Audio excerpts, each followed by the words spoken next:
The call came from a man who claimed to have found a body, but his voice held a strange, flat calmness, as if he were reporting a broken appliance, not a human life extinguished. Nestled in the sprawling, sun-scorched suburbs of Phoenix, Arizona, the two-story stucco home on Via del Luna was a picture of middle-class aspiration. Inside lived the Al-Mansour family, Iraqi immigrants who had worked tirelessly to build a new life in the American Southwest. The parents, traditional and deeply rooted in their customs, had raised their children with a blend of old-world values and new-world opportunities. At the heart of this simmering cultural conflict was their 20-year-old daughter, Noor. To her parents, she was a jewel to be protected, her honor the family's most prized possession. To Noor, the Arizona sun promised freedom, a chance to define her own destiny. She was a vibrant, ambitious college student with a sharp wit and a secret life. A life that included a boyfriend, a non-Muslim classmate named Mark, a transgression her family would deem unforgivable. The tension in the Al-Mansour household had been a slow-burning fuse. It began with whispered arguments behind closed doors, escalating into full-blown confrontations.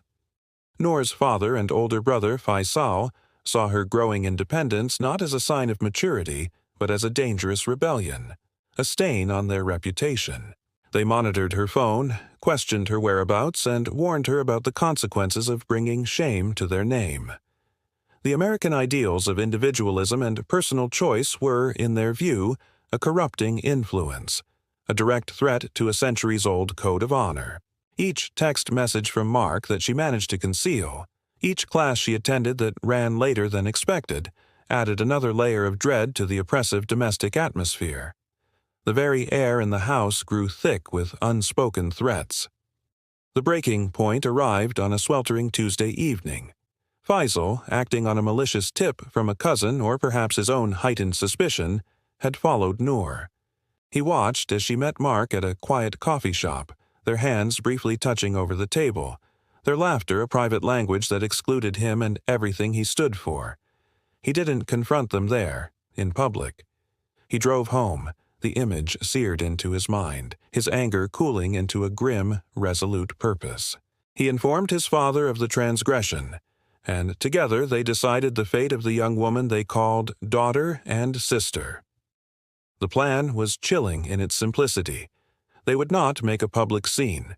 They would handle the matter within the walls of their own home, where family honor could be cleansed in private. That night, the house on Via del Luna was a pressure cooker. Dinner was a silent, tense affair. Noor could feel the weight of their stares, the judgment that had finally crystallized into a verdict. After the meal, her father summoned her to the living room. The television was off. The only sound was the low hum of the central air conditioning, fighting a losing battle against the desert heat. Her father's voice was low and steady as he laid out the evidence of her crime. He spoke of betrayal, of disrespect, of the shame she had brought upon them all. Noor's defiance, the very spirit they sought to break, flared. She admitted to the relationship, arguing that she had a right to love whom she chose. It was the final, unforgivable act of rebellion. What happened next was not a crime of passionate rage, but a cold, deliberate execution. As Noor stood her ground, Faisal moved behind her. He did not yell. He did not weep. With a methodical brutality, he wrapped his hands around his sister's neck and squeezed the life out of her. His father stood as a silent witness, a solemn sentinel ensuring the family's twisted justice was carried out. The struggle was brief. Noor's world, once filled with the bright promise of college and love, narrowed to a final desperate fight for air, then faded to black on the beige carpet of her family's suburban home. The 911 call came just after midnight.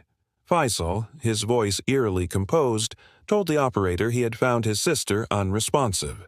When police and paramedics arrived, they were met by a scene of staged normalcy. Faisal and his father were calm, their grief performative and hollow. Noor lay on the floor, but the evidence immediately contradicted their story. There were no signs of a break-in, no medical history to suggest a sudden illness. the subtle bruising around her neck, the lack of any real panic from her family.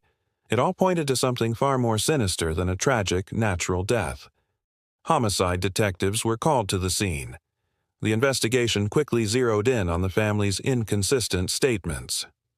Faisal's timeline of events was shaky, and his father's stoicism seemed less like shock and more like cold detachment.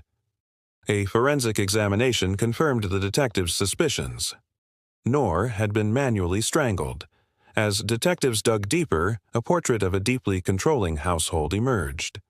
Friends, too frightened to speak openly at first, eventually confided in investigators about Noor as secret boyfriend and her fears of her brother as temper. Text messages extracted from Noor as phone revealed the extent of the surveillance and the threats she had been living under. The motive was not robbery or a random act of violence. It was a premeditated murder rooted in a perverse concept of honor. Faced with mounting evidence, the family's facade crumbled.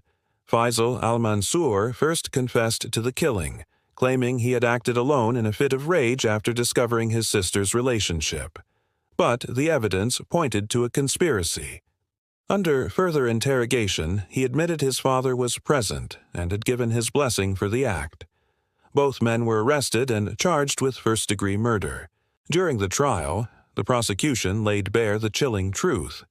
Noor was not killed in a spontaneous outburst, but was the victim of a planned honor killing, a brutal ancient ritual transplanted onto American soil. The jury found them guilty, and both were sentenced to life in prison, their own lives sacrificed to the very code they had sought to uphold.